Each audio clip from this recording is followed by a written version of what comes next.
بسم الله الرحمن الرحيم الحمد لله رب العالمين وصلى الله على سيدنا ونبينا محمد قائد الغر المحجلين وعلى آله وأصحابه وأتباعه إلى يوم الدين. اللهم فقهنا في الدين وعلمنا التأويل وألهمنا رشدنا يا رب العالمين. Alhamdulillah, in the section on purification from Maraqi al-Falah, we stopped at the conditions for the validity of wudu, shurut al-sihha, right?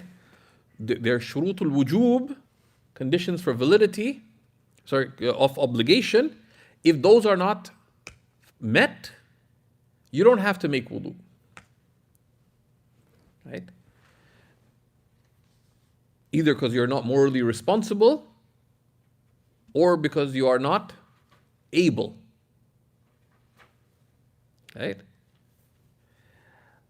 And then there's conditions for validity, that for assuming that you're morally responsible, for your wudu to be valid, 3 conditions have to be met. So he says, وَشَرْطُ صِحَّتِهِ ثَلَاثَةً. And you can say شَرْطُ صِحَّتِهِ or you can say شُرُوطُ صِحَّتِهِ. Right? Right? And what's شرط الصحة? Al-Tahtawi gives a useful shart of sihha from Hashiyat al-Ashbah lil-Hamawi. So Imam Ibn Nujaym, the author of Al-Bahr al-Ra'iq, wrote a book called Al-Ashbah wal-Nadha'ir. And there's others of the Shafi'is who also wrote in that genre. Al-Ashbah al-Shabih is issues that resemble each other. Shibh, right? And a nadhir is similar. So, those issues that are similar and those that are alike, right? So it's like a collection of legal fawaid. So it begins with qawa'id fiqhiyya and then, goes through the chapters of fiqh and key things that are shared. It's studied at an upper intermediate level, typically. It's a very useful work. Al-Ashbah wal-Nadha'ir. Many scholars wrote commentaries on Al-Ashbah wal-Nadha'ir, arguably of Ibn Nujaym, but it's a it's important work to be aware of, right?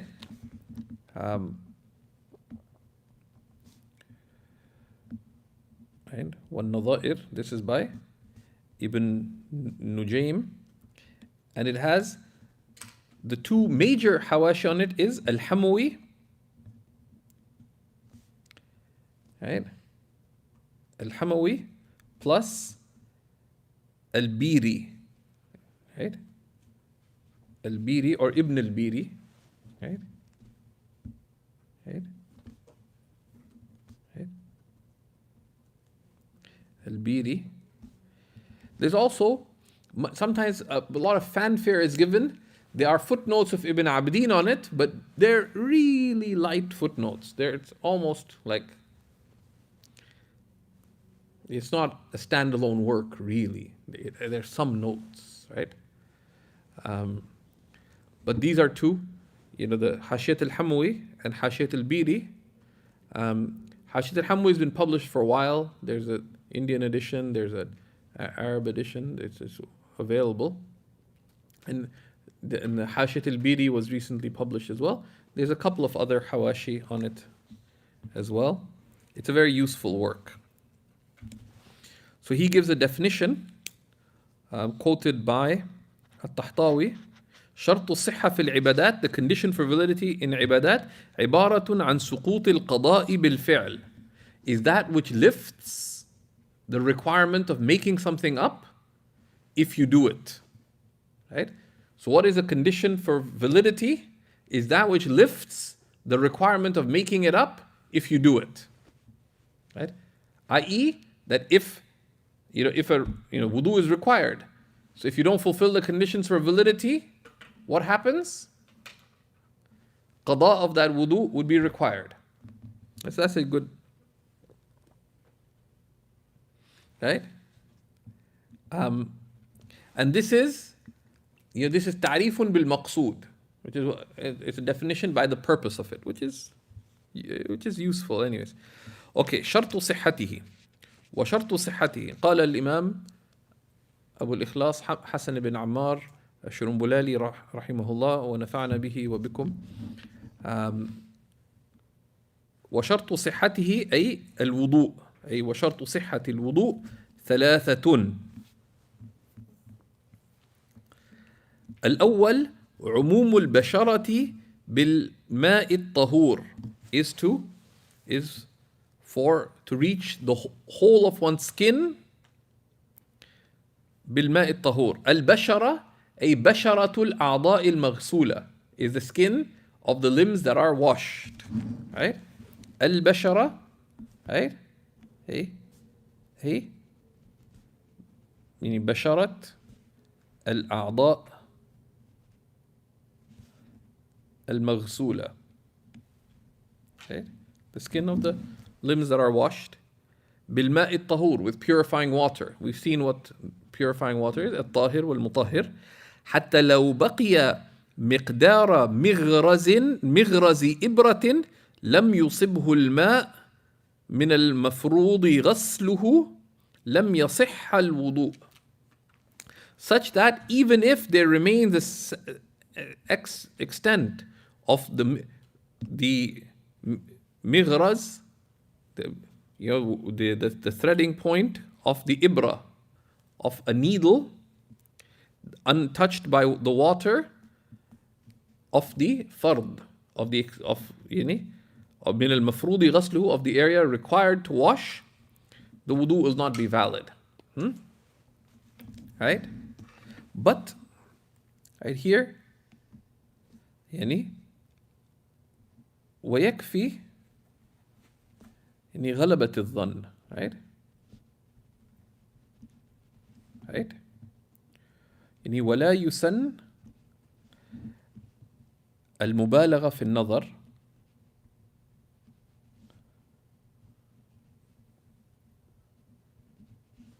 والتفتيش. Right? Right? It's, reasonable surety is sufficient in ghusl. Right? And it's not sunnah to be excessive in looking and investigating. So let's say Zubair pours water on his hands. Right? So what is sunnah is one do it completely. How? By following a sunnah method of doing so. It's not sunnah. And so reasonable surety, if you took water in your hand, for example, and floated down and you rubbed the whole area, you have a handful of water, you poured it down, you rubbed both sides. Are you reasonably sure the water reached? Yeah, because you took enough water, you floated down, you rubbed the whole area, you washed it. It is not sunnah to look excessively. If you just looked once just to make sure, that's fine. But the sign, it means an indicator also that you're looking a lot and investigating. That is, there's no sunnah of that. Right? You do it once because, like you're tired, you just went like that, you forgot, did you do this side? You do it just off and on. But this is important, right? And Shaykh Hassan would emphasize that when one teaches it, especially when the ulama mention caution, you always have to mention caution against excessiveness. Right? Because if you teach, or people who are new to religious practice, if they hear about caution, but they're not taught about balance, they're going to go towards excessiveness. Right? How is caution attained? Caution is attained بالعمل بالعلم على وجه الاستنان. And it's to act upon knowledge in accordance with the sunnah. على ما قرره أهل العلم, in the way explained by the people of knowledge. Right? So Ismail's teaching, a friend of his, Bilal, and Bilal said, I want to be really careful by my wudu. I said, good. So do it in the way described by the ulama. You want to be more cautious? Do the the basic caution is do the fard, as described. More caution is do the sunnah muakkada, then do the recommended action, then do the adab. That is caution. That which goes outside of that is what? Is excessiveness. Right? Unless it's just a facilitative act. Right? Right? Okay. والثاني انقطاع ما ينافيه من حيض ونفاس لتمام العادة وانقطاع حدث حال التوضؤ لأنه بظهور بول وسيلان ناقض لا يصح الوضوء. Right? Is the ending of that which negates it. The ending of that which negates ما ينافيه أي ينافي الوضوء.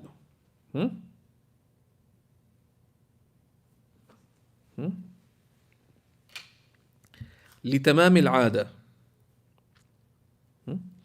At the completion of one's habit. Right? And there's some criticism of mentioning that. Right? وانقطاع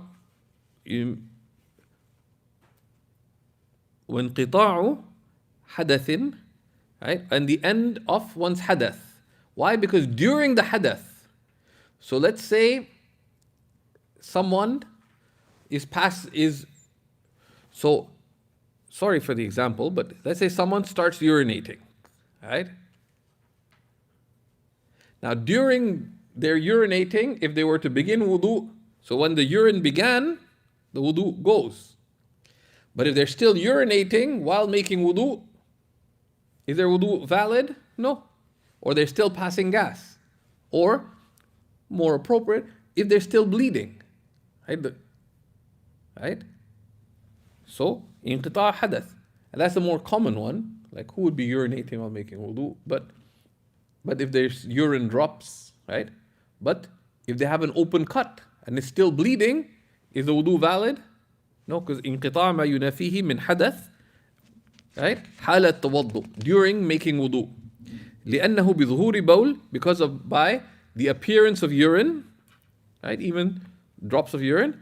وسيلان ناقض, or the flowing of an invalidator, كدم وقيح, such as blood and pus. لا يصح الوضوء, the wudu would not be valid. Unless, of course, there's a udhr, right? Unless there's an excuse, right? Right? As Tahtawi mentions, إلا إذا ثبت العذر, with the conditions of udhr, which we would see when we come to it. والثالث زوال ما يمنع وصول الماء إلى الجسد, is the removal of that which prevents water from reaching the body, right? On the limbs that must be washed, right? لجرمه الحائل, because of it being a preventative body. So something that is a jirm ha'il, that's a body that prevents water from reaching. كشمع, such as wax, وشحم, and fat.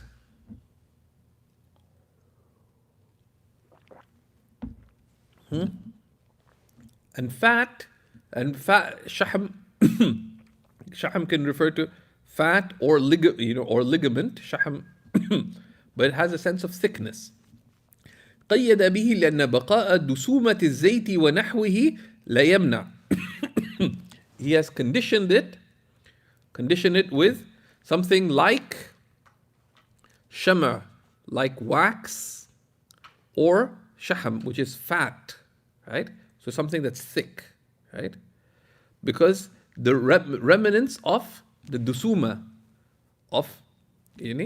because a layer of oil and the like of it does not prevent, because it's not a ha'il, it's not a perceptible barrier. So for example, if you're oiling your beard, right? It's sunnah actually. So some hipster things, you should actually intend the sunnah, right? So what do hipsters do? They use beard oil, they keep a comb handy, Some of them even walk around with a mirror. That's actually sunnah, right? But without being excessive, right? So let's say, now if you oil your beard, if you looked at it from a microscope, does the oil create a film on top of your hair? Does it? Yeah, it is there. But can you perceive it as a clearly visible barrier? No. As opposed to, let's say if you applied Vaseline on your beard. I don't know what got over you. You thought it would be a good idea to put petroleum jelly, petroleum jelly on your beard. Now when you wash, is there a clearly perceptible barrier there? Or you decide to use corrector fluid on your beard to look old. Right? That's a clear barrier. So because of that, things like ink, for example, is not a barrier. Ink is not a barrier. So if you wanted like a Sharia compliant nail polish, what you could do is things that are like ink would be fine. Because ink is not a perceptible barrier. Right? Of course, it's not التزيين الظاهر غير it's not becoming, right? But let's say someone wants, if there's something that's ink-based nail polish, that's not a barrier. But a paint-based nail polish, right, where you're applying something on it that is clear barrier, that is a problem, because that's a ha'il.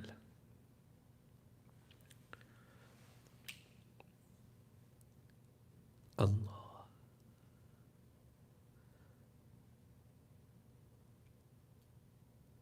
لعدم الحائل, because it's not a barrier. And then he says وترجع الثلاثة لواحد. These three conditions, ترجع الثلاثة ايش which are these three, which are شروط of what? شروط الصحة. Go back to one. وهو عموم المطهر شرعا البشرة, is for the purifying agent to affect the entirety of the skin. Right? Right? And that encompasses the issue of not being hayd and nifas, etc. So, because we're talking about conditions for validity, a thing that comes up a lot is, now, firstly, nail polish, the regular nail polish is a clear barrier. Right? There's discussion on what they call breathable nail polish. The problem is that even with breathable nail polish, can you have ghalabatul dhann? Can you have reasonable surety that what does the water have to do to the nails? It has to wash the nail, not just wet the nail. Because wetting the area would be what? Would be wiping, would be masih. But the divine command is وَأَيْدِيَكُمْ إِلَى الْمَرَافِقِ. Your hands. The hand begins with the tips of the fingers up to and including your elbows. So the divine command encompasses the nails. Right? There's ijma'. You have to wash the entire arm. Ijma' is claimed to be up to and including the elbows. There is the khilaf of Imam Zufar to that.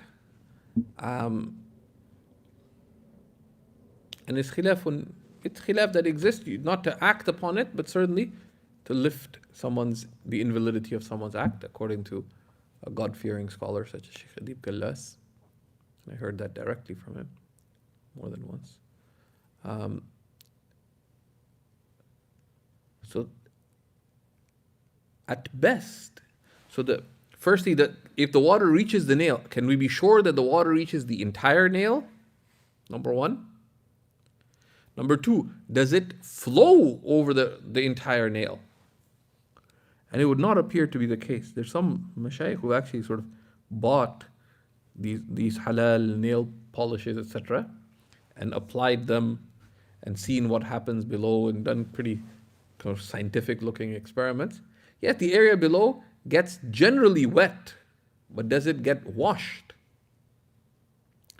Something that dyes the skin, so whether you use an ink-based thing or like a henna-like substance that colors it, henna is not a barrier as the substance, right? So if you want to make like a henna-based nail polish or an ink-based nail polish that remains, that stains the area, but that is not a perceptible barrier like nail polish, that would be fine. Now, as students of knowledge, don't go around making female makeup. But if people want it, then that's what would be permitted. And if they want to do it, but even permitted, because it's not only that they adorn themselves in public, but amongst for for celebrations or at home to adorn themselves in private settings and something like that. But when going in public, it's clearly superior to wash that away. So that's a business opportunity for whoever's thinking about such things. Okay.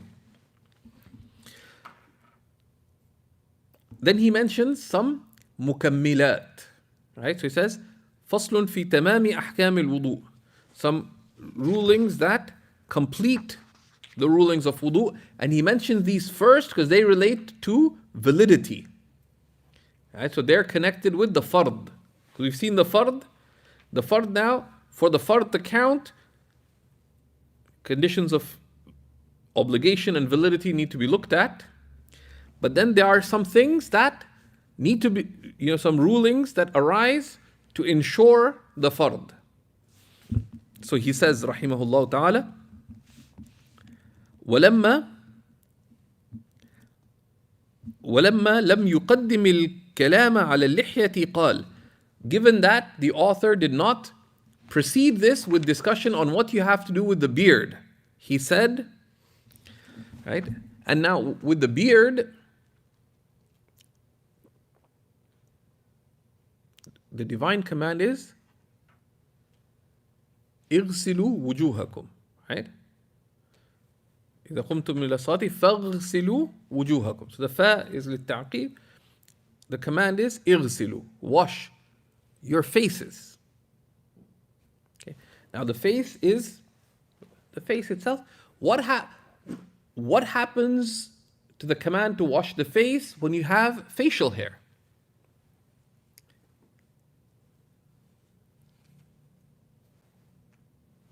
Because the face is known. What do you do with the beard?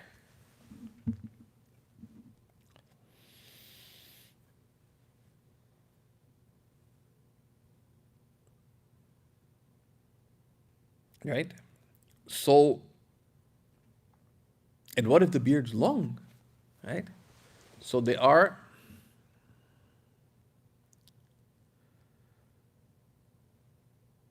and if you look here, if you read it grammatically, there are at least 3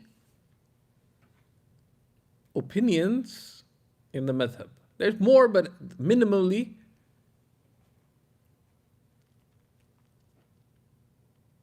3, possibly 4 opinions in the madhab.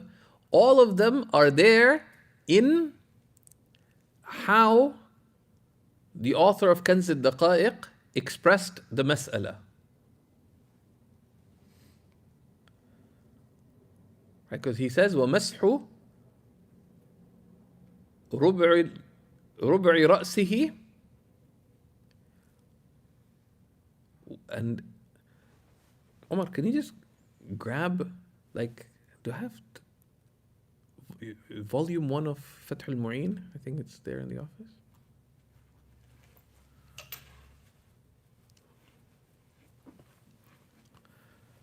So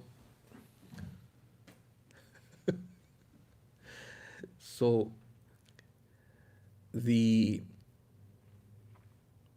the way it's expressed, it could, because it mentions وَمَسْحُ رُبْعِ رَأْسِهِ وَاللِّحْيَةِ.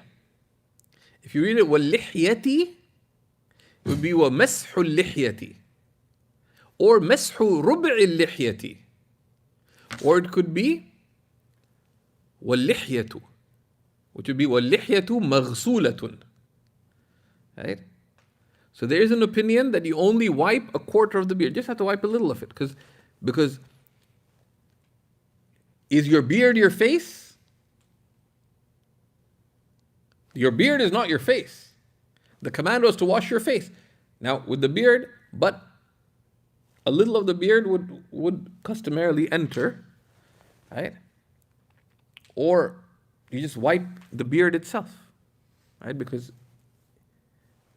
حكمه مخفف, right? Because its ruling is lighter than.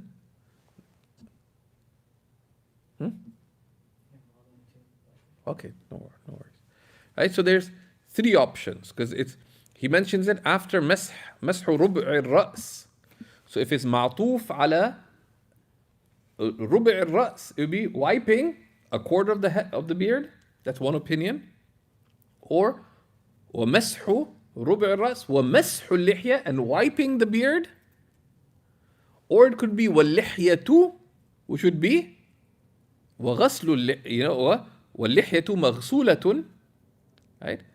So there's three broad opinions. There's other derivative opinions, but the relied upon position is that one must wash the outward part of the beard.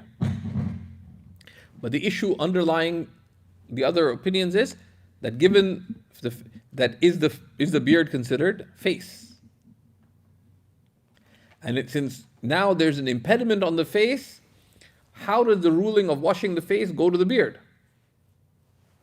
Right? So the most rigorous opinion, and these are all various narrations from Imam, the strongest narration from the Imam, and the one legally most in accordance with his principles is what Imam Ashrun Bulali mentions here, and this is what's found in most of the mutun, notwithstanding the way the author of the Kanz expressed it to bring out the khilaf, and that's why amongst the many examples of why Kanzul Daqaiq is Kanzul Daqaiq, a treasure chest of subtleties.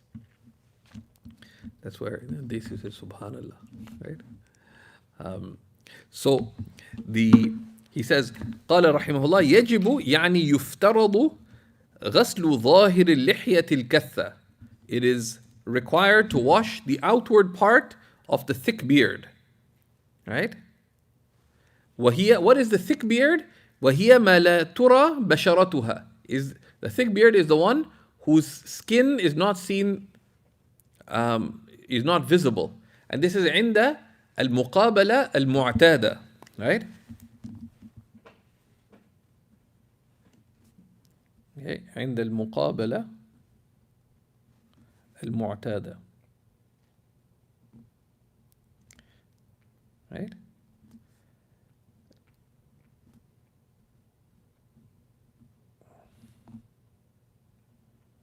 There's a principle in المطلق ينصرف إلى المعتاد. Because something mentioned unconditioned, it goes back to what is customary. Right? Because if someone stuck their nose into your beard, would they be able to see the skin? Is that the normal way of looking? No. And from far away, would you be able to see someone's skin? No. So go to the mu'tad, like from a normal distance when people stand face to face, right? Okay.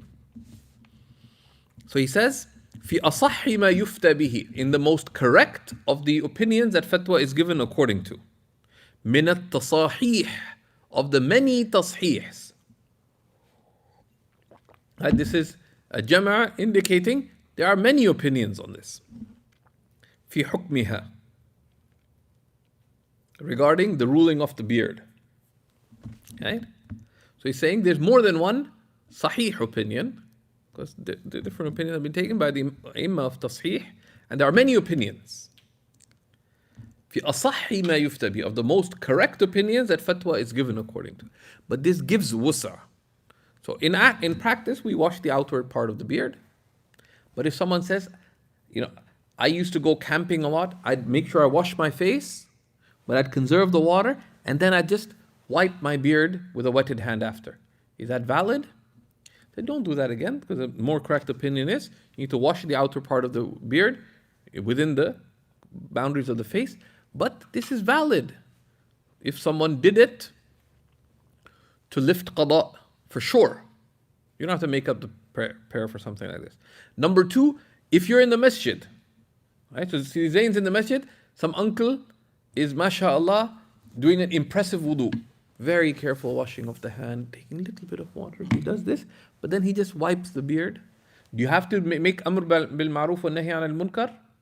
Command? No, because it is mahall of khilaf in the madhab, right? Wiping the beard is a validated opinion in the madhab, but it's the less correct opinion, right?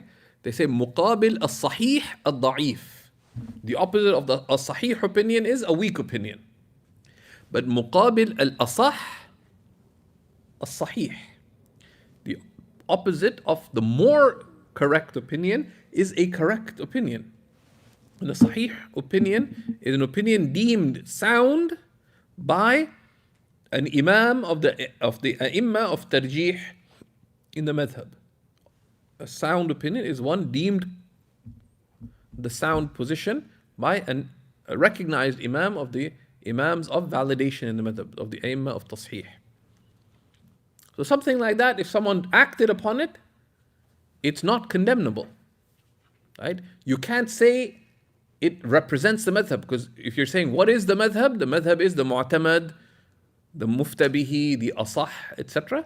But that other opinion has its place, right? It's not weak, it's not rejected, right?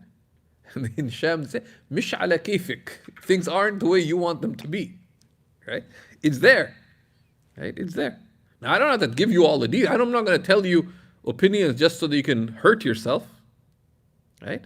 But at the same time, we're not. Anyways, that is what it is, right? في حكمها. Why is this the أصح? لقيامها, right? لقيام ماذا? What's the ha going back to here? لقيام اللحية. لقيام اللحية مقام البشرة. Because the beard, once it goes on top of the skin, takes the place of the skin. You have to wash your face. The face, we know its parameters. Something is on the face, then you have to wash it with the command of washing the face, right? Because it takes the place of the skin.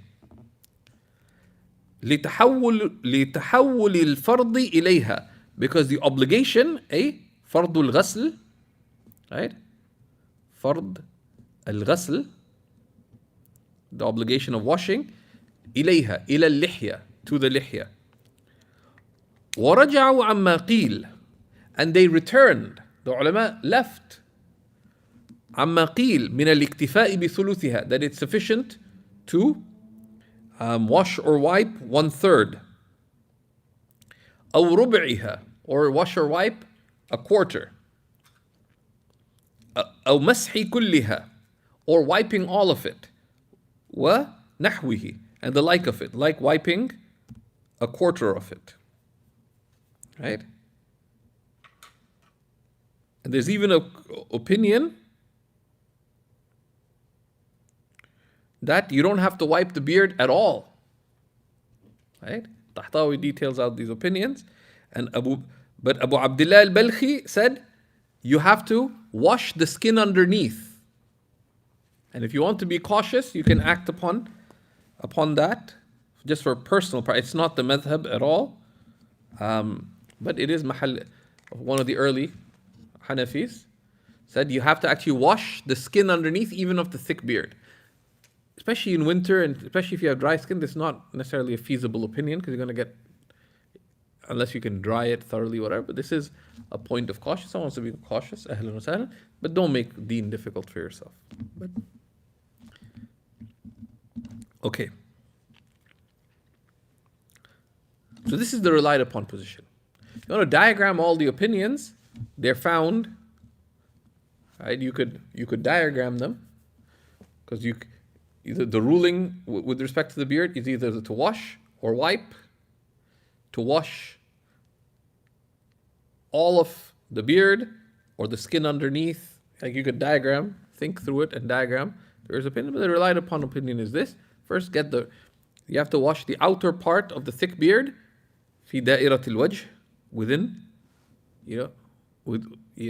ولا يجب غسل المسترسل من الشعر. You don't have to wash that which goes beyond the limits of the face. That's the relied upon position.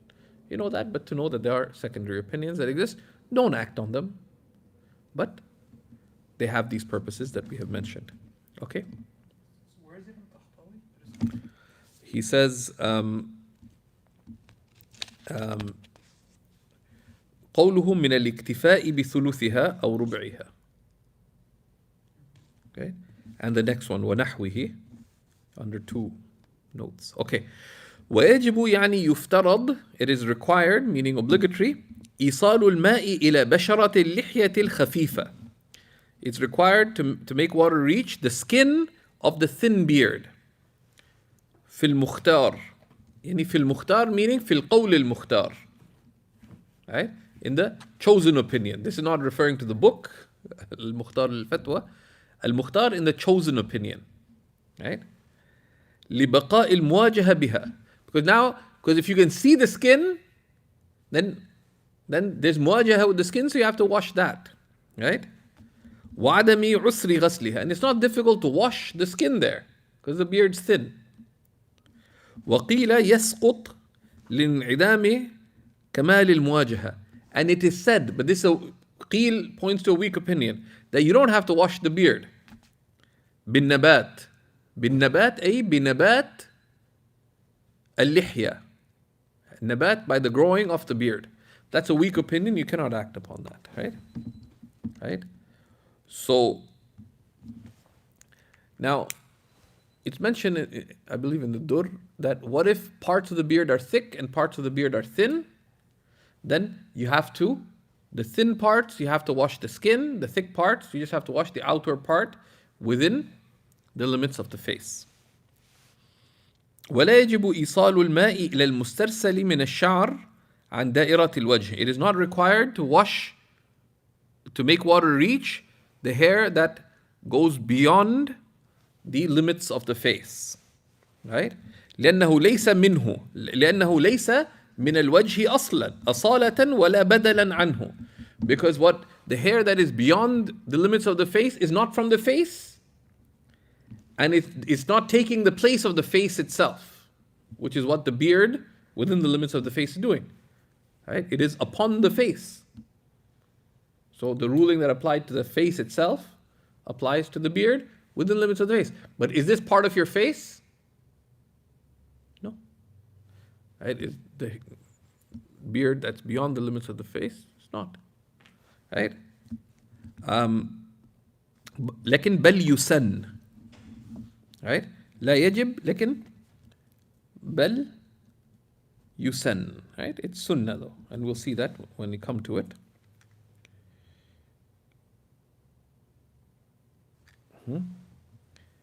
Right? يسن مسحه. Right? And he mentions that in al-Tahtawi. Right? It's not wajib to wash it, nor wajib to wipe it. And Tahtawi quotes the author of al-Nahr al-Fa'iq. Right? He's the younger brother of the author of Al-Bahr al-Ra'iq. Right? Rahimahullah ta'ala. And his main teacher was his older brother. But he disagrees throughout with his older brother, with love and respect, but with deep disagreement. But he's not always right. They say the khilaf is of 3 types. Sometimes it's tadqiq, he's just being picky. Sometimes he's right, and sometimes he's not. Okay? So when he disagrees with his brother, and sometimes he's not entirely fair. So they say when he chooses an opinion, it may well be correct. But when he disagrees with his brother, one should confirm, one needs an arbitrator.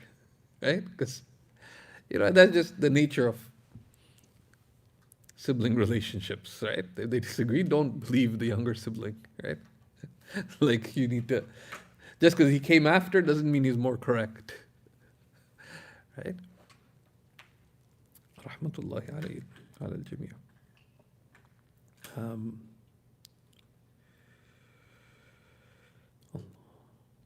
But it's sunnah to wipe it. بل يسن مسحه, right? ويسن مسحه, right?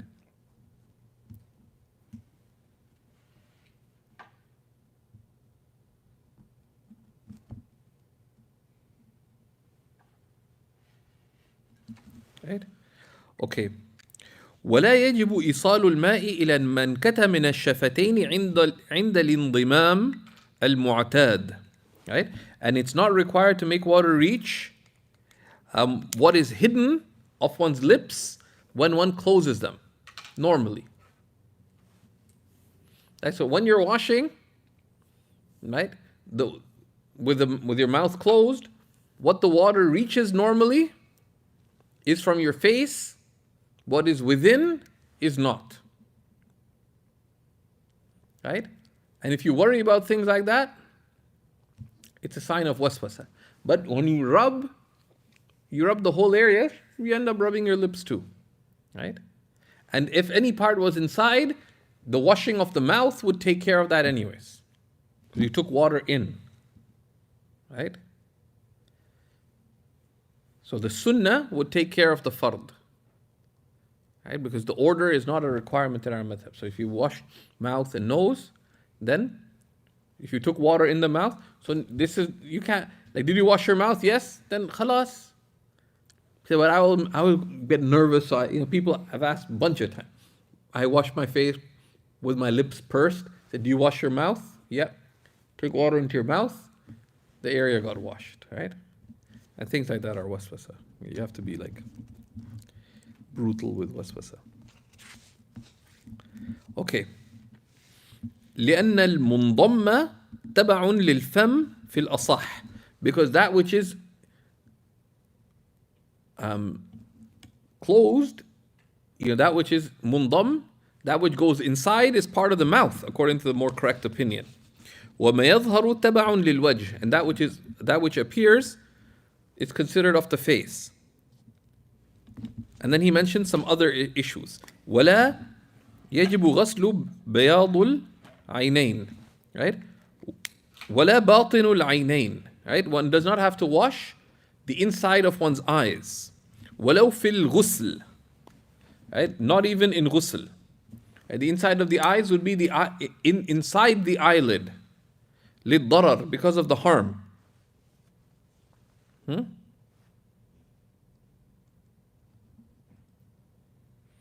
Right?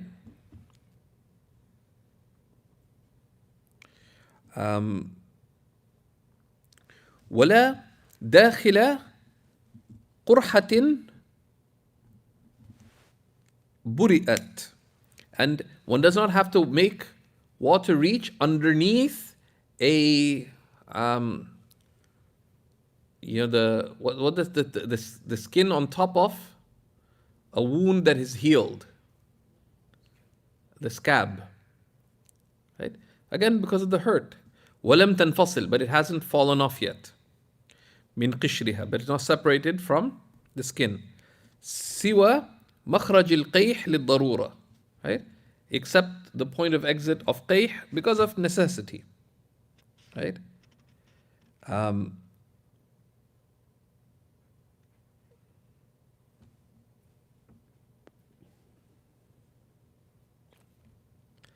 But Ibn Amir Hajj, Tahtawi quotes Ibn Amir Hajj that one has to wash one has to wash the sides of one's eyelids, of one's eyes, right? This, because this is part of the outer eye. This part and this part, right? The muq and the ahdab, the ahdab al-aynayn wa muqayhima, both are required to wash. But if you make water flow over the entire area, it gets there, right?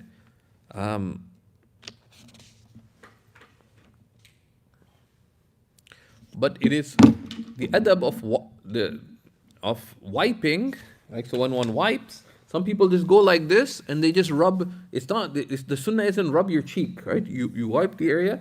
So you wipe the top of your forehead, you wipe the sides, wipe here. But you also wipe the ear, the eyes, the nose. It's also very good for cleanliness, for there's all kinds of things, but it's sunnah. You wipe the entire area without being excessive. Like you don't have to like do mental calculation and stuff, but one wipes the entire area, starting from the top down.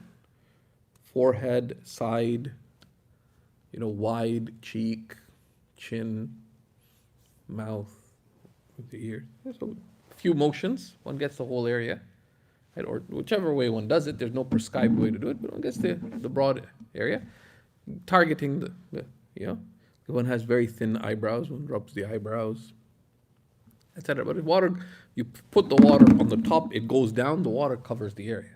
The water falls. Water goes downwards. Right? Some people do weird things, like they hold the water on their chin and go upwards. Then don't fight gravity, because that's a grave error, right? Put water from the top, let it go down. It'll cover the area. Okay. وَلَوْ انضمت الأصابع. What if the fingers are together, right? بحيث لا يصل الماء بنفسه إلى ما بينهما, right? And this happened like someone's old, for example, and their fingers are like they're close together. أو طال الظفر فغطى الأنملة, or the nail is long, so it covers the tips of the finger. ومنع وصول الماء إلى ما تحته, and it prevents water from reaching beyond it. أو كان فيه أي في المحل المفروض غسله, or there is in it, meaning in the place that is required to wash. ما أي شيء, something, يمنع الماء, that prevents water reaching it. يمنع الماء أن يصل إلى الجسد, preventing water from reaching the skin. كعجين, such as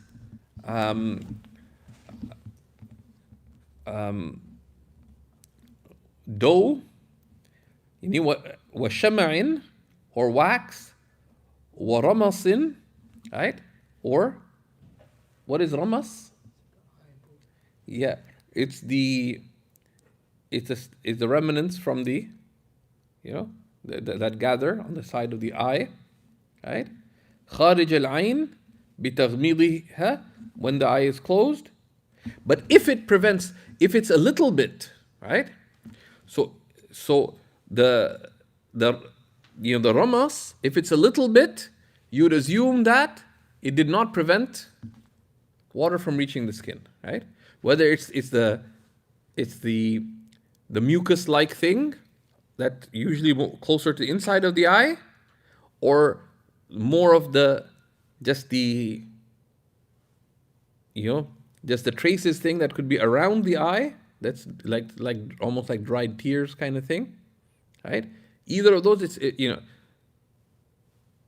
it's slight, it does not prevent. It's only when it's a clear big barrier. It's only if it came out due to an unusual condition, right? وجب أي افترض غسل ما تحته. It is obligatory to wash what is under it. بعد إزالة المانع, after removing the preventative, right? So if the fingers are close together, right, and you're able to separate them and wash between them, then one must, right? That's the number one, right? Or if there's something on top of the skin that prevents reaching the skin, whether external, such as shama, right? Such as wax or paint, right? Or something that's secreted from the thing, if it's thick. So what if there's blood on the skin? If it's just a little bit of blood, can you assume that the water... Now, how would there be a little bit of blood and it not be najis? Yeah, it did not flow. Right? So someone was experimenting, they did a long paper cut across their finger, across their arm. That long paper cut, So there's a long line of blood. It did not flow, and they stayed still. What people do for fiqh experiments. No challenge here, by the way, don't get bad ideas. Right? Especially if you wear white. So don't get bad ideas if you don't. Right? So did that. Now they washed it, but the blood remained because it got dried and thickened. It's like the great wall of tahir blood. Right? It remained, but it just slight. Can you assume that the water got through? Yeah. Right? Likewise with a little bit of ajeen. Right? A little bit of ajeen is not considered. It's like dirt under the nails. It does not prevent the validity of wudu. Right? Would that be like without rubbing, or is that just as long as there's water flowing on it, we can consider it? That water flowing. So if the nails, if the nails are cut, if the nails are cut, so if the nails are long and there's dirt under them, but you wash the nails, the assumption is that the water reached.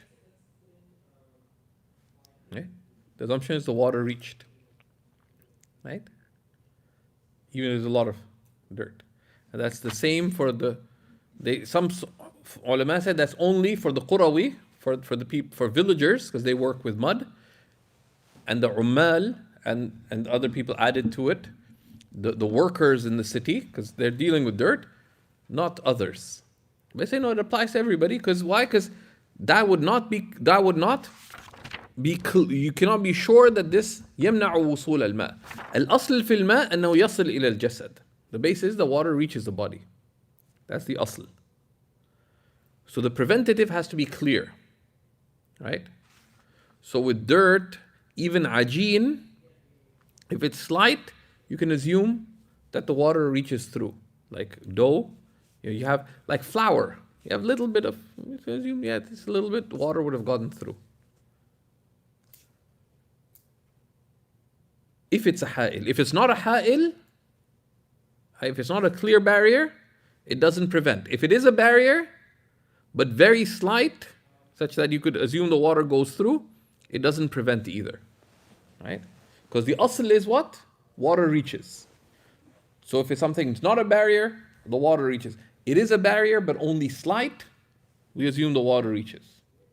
Right?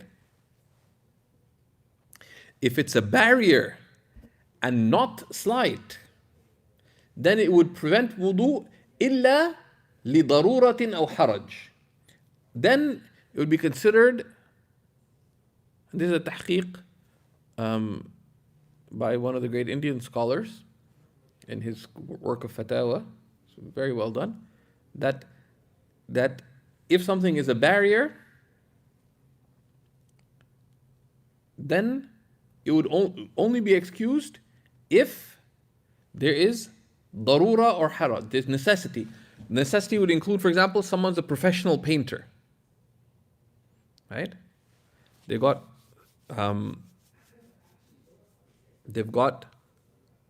paint on their hands, so they try to remove what they can. What remains after reasonable effort is excused. Right? To the extent that it does not lead them to hurt their skin. Right? Because if someone is actively painting during the day, imagine winter months in Canada, right? Between they're working till 6 p.m. let's say on a project. So they have to do Dhuhr, Asr, Maghrib, and Isha comes in, right? And they want to catch Isha in the masjid. So at least 3 prayers. If for each prayer they have to thoroughly remove the traces of paint fully, and they have to do something quite abrasive for that, then they would cause harm to their skin. So that would be darura.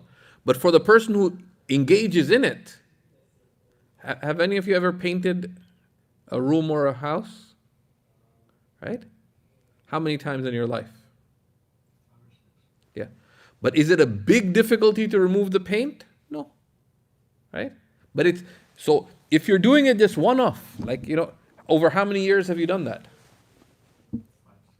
Yeah. So not more than once a year or two, right? Is it a hardship for you if once you've learned that you have to get rid of all the paint?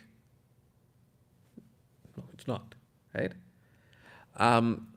So there, the practical thing would be, we tell someone, wear long sleeves. One of the practical advices the ulama give is apply oil or cream before you start painting, right? Because if the skin and hair is oiled or has cream on it, it's easier to get rid of the paint, right? And wear long sleeves, right? And and just do it in a way that doesn't splash paint all around, right? Keep your feet covered, because etc. Anyways, So if someone did a one-time painting job, would it be required for them to get every single thing? yeah, they have to take reasonable effort to get rid of all of it. Right? And then he says, وَلَا يَمْنَعُ الدَّرَنْ. What is daran? أي وسخ الأظفار. The daran is the dirt under one's nails, does not prevent, right? And daran is not just وسخ الأظفار. Tahtawi makes clear, right, that it's وكذا درن سائر. Daran is dirt that is residual dirt, like the one that's under the nails, but it could be elsewhere too. Right? لا يمنع الدرن أي وسخ الأظفار سواء للقروي والمصري في الأصح.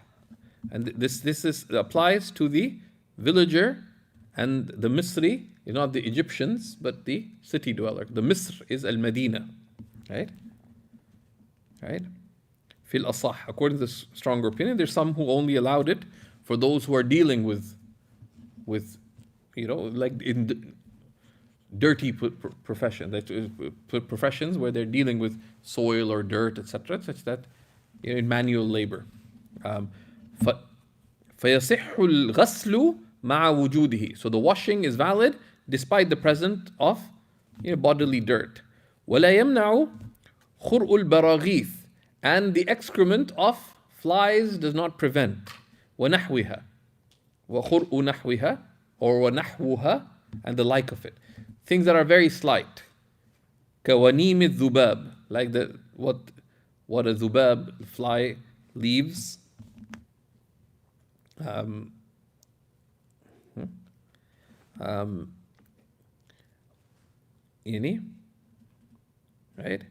ولا يمنع وصول الماء إلى البدن. It doesn't prevent water from reaching the body.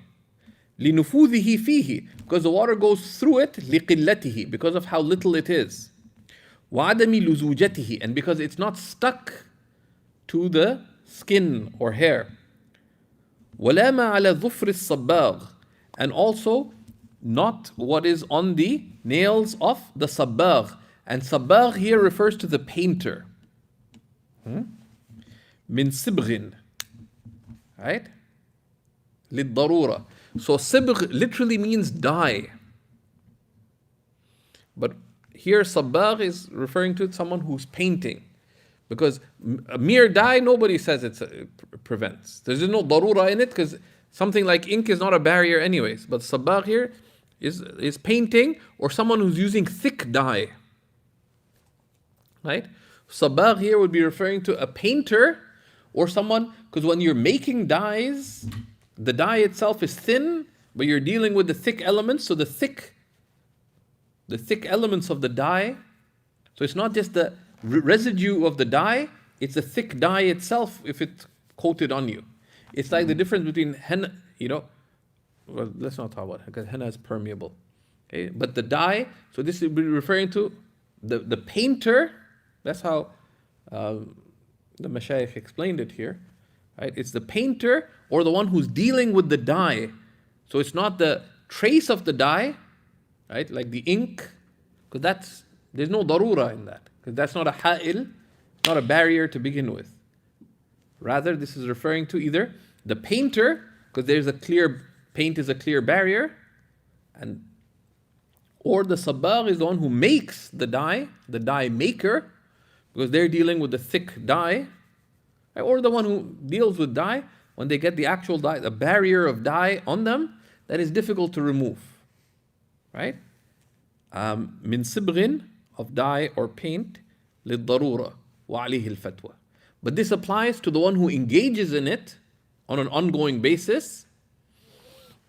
Now, it would appear that if someone's painting their house over days, this dispensation may apply to them as well.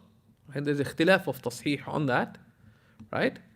Because let's say someone's painting their house, painting a whole house can take several days, right? And if you're doing it dhuhr, asr, maghrib, isha, removing the paint every single time can be difficult, right? So this can encompass that. As opposed to someone who's just painting one wall, right? You have to do it for one prayer. Get rid of the paint. Simple, right? If someone were smart, then try to paint between sunrise and dhuhr, so you only have to remove it once, right? Someone's a smart religious painter, say, can I work early in the morning or at night time? Right? Because then, till Fajr time, you have no prayers to worry about. You have to pray Isha and then paint, so you don't have to worry about prayers during painting. PDP. Okay, anyways. وَيَجِبُ أَن يَلْزَمُ تَحْرِيكُ الْخَاتَمِ الضَّيِّقِ. It is required to move a tight ring. في المختار من الروايتين, of the chosen of two narrations. Right? Because there is a narration that if the ring is tight, it is excused. And that's a weak opinion. It's a narration of Al-Hasan from the Imam, and it's mentioned in the Khaniya, Fatawa Qadi Khan, and it's mentioned because if someone didn't do it, again, لا قضاء عليه. There's no qada, because it is a رواية يجوز العمل بها لإسقاط القضاء ولترك الإنكار. You see someone in the masjid has a tight ring, they made wudu, they didn't move the ring, you don't have to condemn them for it. If there's someone who appears of understanding, nasiha would be mustahabba there. But you don't have to correct people over things like this. They're only doing it because they don't know.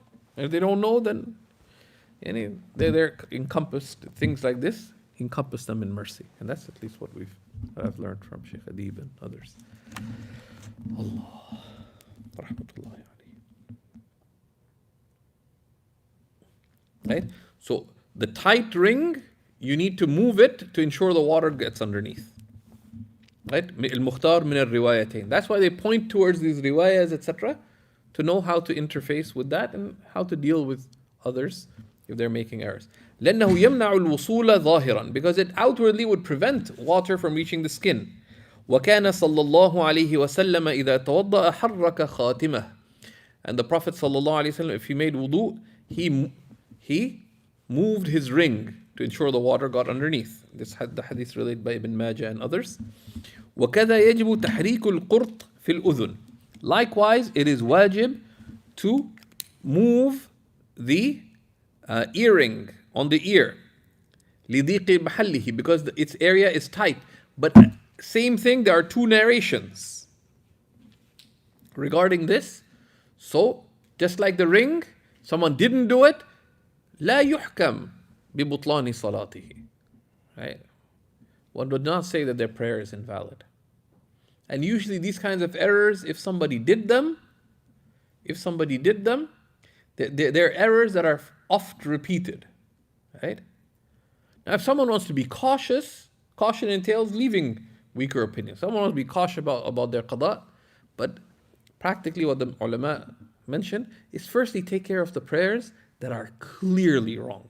And there's no reasonable explanation, right? And even Imam Birgivi mentions in the Tariq al-Muhammadiyya that when it comes to this, one can take opinions of other madhabs لإسقاط القضاء. Right? One can take opinions of other madhabs. It's not considered talfiq لدفع الوسوسة, to get rid of waswasa.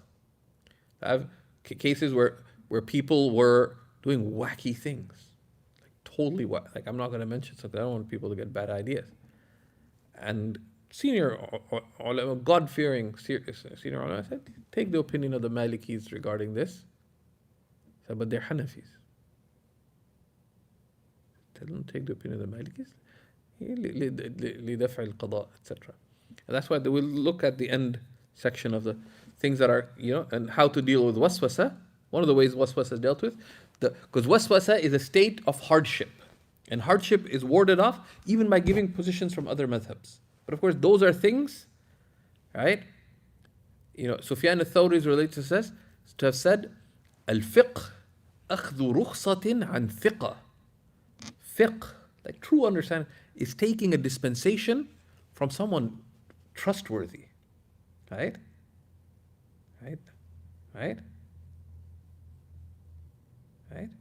لفقهه. Right? Because of the depth of their understanding. لعمق فهمه. Right? ولي تمكن استقامته, and because of their unquestionable uprightness. Right? Okay. So that's كذا يجب تحريك القرط, the earring in the ear, لضيق محله, because of its being type. والمعتبر, and what counts, غلبة الظن لإيصال الماء ثقبه. What counts is being reasonably sure that the water would reach the ear. Someone's standing on the shower for ages, the water is dripping all around the ear, so and you're moving around, you can assume that the water got through. فلا يتكلف لإدخال عود في ثقب للحرج. One does not have to, therefore, make takalluf, right? And you guys should look for a good word for takalluf in English. To go, to go to extremes in entering, like a oud, like a stick into the ear because of the haraj, because that hurts, and you could poke yourself inside and stuff. That's excessiveness. والقرط بضم القاف. قرط is with the ضمة وسكون الراء ما يعلق في شحمة الأذن. The قرط, the ring, is that which is hung on the loose part of the ear. This part of the what's called the ear? Earlobe. Thank you. ولو ضره غسل شقوق رجليه. شقوق الرجلين, if one is hurt, or if one would be hurt by washing the what are they called? At the back of the feet, if you got like the split skin, what are they called? Like, Yeah, if you have cracked heels, right? So the skin at the back is cracked, right? So he says, وَلَوْ ضَرَّهُ غَسْلُ شُقُوقِ رِجْلَيْهِ. If one would be harmed by washing one's cracked heels, جاز أي صح إمرار الماء على الدواء الذي وضعه فيها. It would be permitted, meaning valid, to simply pass water over it, meaning just doing masih, on the medicine that one put on top of it. And the sign that there's harm would be either bleeding or pain or delayed healing. Bleeding, so you have reasonable fear that if you wash the area, there'll be bleeding, or there'll be undue pain, or delayed healing. So there does not have to be a dawa. And this is the general ruling of the asl is washing. Right? إن ضره غسل الأصل هو غسل المحل. إن ضره الغسل فيمسح المحل أو يمسح أكثره أو مسح أو غسل أو مسح حائلا. Right? So this is summarized in the Hadiyah al-Ala'iyya. The basis, you wash the area. If you can't wash the area, then you wash what you can. If you can't wash part of it, then you wipe the area. If you can't wipe the whole area, wipe most of the area or what you can of the area. If you can't, then if you need to have something on the area, right? Like you have a bandage or a cast, then you wash or wipe that to the extent that you can do without harm. Can't even do that, تركه وصح. Then you leave it, and even that would be valid. This is summarized really nicely in the Hadiyah, and it's coming up a little bit later. أي الشقوق للضرورة, right? And the same thing applies to other areas where there's harm. I convinced a cousin of mine to headbutt a cactus plant in Karachi. So he's not allowed to wash or wipe his head for a while, right? It's actually really bad. I was just playing with it, but I pretend like to do a bullfighting move. I moved to the side, but he headbutted really hard. Anyways. I didn't even check who did it. Immediately the shout was, Faraz! I said, how do you know I did it? I said, who else? Anyways, so if any other part, like if an eye would be, hurt, many people have dry skin problems, right? So if it hurts, then the same principles apply, right? If you can wipe over the medicine or the bandage, then you do so. If you can't even do that, then you leave it and it's valid. And more of this is coming. ولا يعاد الغسل ولو من جنابة ولا المسح في الوضوء على موضع الشعر بعد حلقه. One does not repeat the washing even from janaba, nor the wiping in wudu on the place of hair after cutting it. لعدم طروء حدث به, because no ritual impurity has come over the area. وكذا لا يعاد ذو الغسل بقص ظفره. Likewise, one does not repeat washing after cutting one's nails, وشاربه, or one's mustache. لعدم طروء حدث وإن استحب الغسل. Even if the washing إن استحب, right? Even if the washing has been deemed praiseworthy, right? Because هذا ليس استحبابا أصالة. Because it's not in itself, there's no hadiths about it being praiseworthy, but rather it has been deemed praiseworthy, يعني للاحتياط, right? Out of caution, right?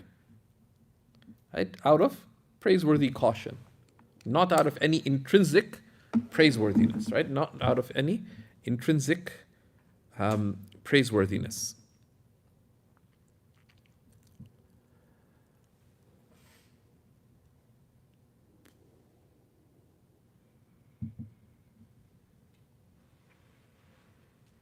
And then he says, فصل في سنن الوضوء, section on the sunnahs of wudu. And so we'll cover these next time بإذن الله تعالى. وصلى الله على سيدنا ونبينا محمد وعلى آله وصحبه وسلم. Yes? So when women get their ears pierced, I think there's an 18-week period, you're not allowed to take that earring out because you're thinking close. So would that be an excuse for someone? No, but you don't have to take them off. You just have to get the water underneath. So you just تحريك القرط. You just have to move it. Even that can cause infections. You got here. Really? Like so if you take it out, I think even 10 minutes, it like closes and everything, it can cover up problems. You guys worked in the earring industry or something? How the two of you know so much about earrings? You at least have you have a sister? Two. And you were there when they got their earrings? No, but they have a lot of ear piercings. Okay. Good question. I don't know the answer. Let's turn in the fatwa question and let's ask. Yes, go ahead. Why are piercings mentioned if the ear, like the earlobe and the back of the ears are part of the face? Because it affects the validity of ghusl.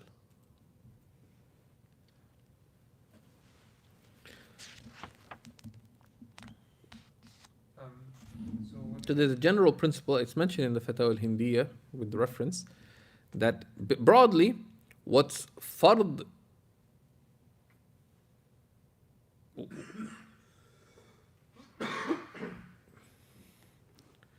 yeah, that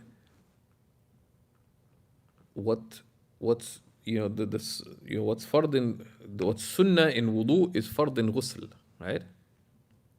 So this affects the completeness of the sunnahs of wudu, right? Like wiping the ear, but it's fard in ghusl because the ghusl relates to the whole body, right? So he's talking about these conditions, he's extending it. Like some of these affect the wudu, some affect the ghusl, right? And it's conveniently put them all together because these are tawabi' of the idea of what is the shurut of sihha. Okay.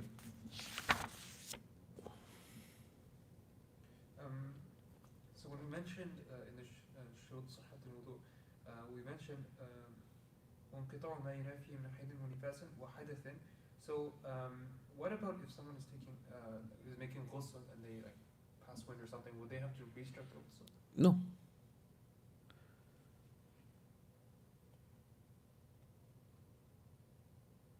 So what's the question? Like if they're midway through the ghusl and they pass wind, would they have to repeat their ghusl? No, because if you once you wash the entire limbs, your ghusl is complete. We'll take that when we get to ghusl, but it's mentioned by the fuqaha, right? That لو انتقض وضوءه أثناء الغسل. So there's two things, right?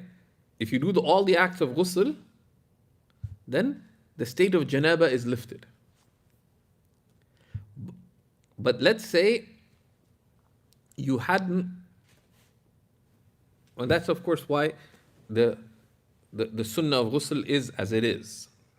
تمام الغسل المستوعب ثلاثا, right? Washing, and one of the best people who've expressed what is tathlith in ghusl is the author of the Lubab, right? He's expressed it in a beautifully precise way, and he explains it out, as often neglected by people, and it's confirmed by most of the other books. But washing once in ghusl is from head to toe, fully. That's one washing. That takes care of issues like this. But let's say someone, they hadn't yet washed their belly, because their belly requires special attention. They washed everything else, they're conserving water, but they kept their belly till the end, for whatever reason. Or the other, and it's possible, if someone has a bad back, they've got one of those back braces, so they kept their back brace so they haven't washed their belly. They took it out, they lost their wudu. Their belly is unwashed. So if they only wash their belly at the end of the wudu, right, at the end of the ghusl, but they lost their wudu, so they've now lifted the janaba, but what happens? They don't have wudu. So they have to make wudu after the ghusl. What if they've only done like not even one part? So they've washed one part of their body, but they haven't completed wudu, and they haven't completed wudu. No, so let's say you've done everything, but let's say someone was wearing like some fancy athletic underwear, right? So then they keep it on in the shower for whatever reason, because like admiring their $120 underwear, right? Let's just say. So once they're done everything else, they said, I'll wash my mid area. So then they took their underwear off, but as they're taking it off, they lost their wudu. If all they did then was they take one of the shower heads and they sprayed their mid area, what would happen? Once you wash the entire area of ghusl, you have ghusl. But do you have wudu? No. Right? You don't have wudu. We'll touch upon that. Ibn Abdin discusses a number of issues related to that. I'm not sure if they're summarized in the Hadiyah. We'll deal with those when we come to ghusl. But the concept is that when can you make a valid ghusl, but you can't pray? Right? And this relates to your question. But you can think about it. In the meantime, do the sunnah ghusl as described, and you shouldn't have that problem. I had two questions that relate to these things, but they are from different then we'll take them later because we need to pray.